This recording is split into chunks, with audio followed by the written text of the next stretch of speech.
এবারে বাজার পরিস্থিতি জানাতে রাজধানীর মোহাম্মদপুর টাউন হল কাঁচা বাজার থেকে যুক্ত হচ্ছেন সহকর্মী মাহাদি সিকান্দার।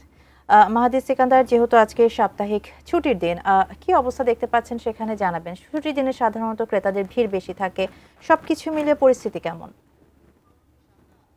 বাজারে উত্তাপ ছড়াচ্ছে পেঁয়াজ এবং যেখানে সাধারণত এই সময়ে পেঁয়াজের দাম কম থাকার কথা, সেখানে বাজারে পেঁয়াজের দামটি অনেক বেশি, অর্থাৎ ৬০ টাকা করে কেজি প্রতি বিক্রি হচ্ছে। এবং গত সপ্তাহেও এরকম ৫৫ থেকে ৬০ টাকার মধ্যেই বিক্রি হচ্ছিল, তার থেকে একদমই কমেনি, বরং ৫ টাকার মতো কিছু কিছু ক্ষেত্রে বাড়তি বিক্রি করছেন বিক্রেতারা।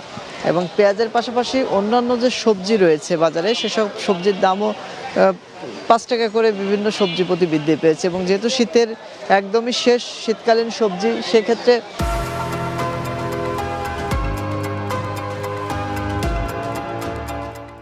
বাজারে সবজির চাহিদার সাথে যোগানের যে পার্থক্য, সেটি থাকার কারণে দাম কিছুটা বেড়েছে। তবে পেঁয়াজের দাম বাড়াকে মেনে নিতে পারছেন না ক্রেতারা। তারা বলছেন যে পেঁয়াজের যে উৎপাদন, সেটি বাংলাদেশে দেশি যে পেঁয়াজ, সেটি পর্যাপ্ত উৎপাদন হয়েছে এবং এই সময়ে কিন্তু দেশি পেঁয়াজের সরবরাহ স্বাভাবিক থাকার কথা, এবং সেটি স্বাভাবিক থাকার পরও কেন এটি দাম বাড়বে সেটি মেনে নিতে পারছেন না ক্রেতারা। আর বিক্রেতারা বলছেন যে আড়তে তারা যখন যান তখন পেঁয়াজের সরবরাহ স্বাভাবিক এবং সেখানে পর্যাপ্ত পেঁয়াজ আছে, তারপরেও বাড়তি দামেই তাদের কিনতে হচ্ছে, যে কারণেই তাদেরকে বিক্রিও করতে হচ্ছে বাড়তি দামে।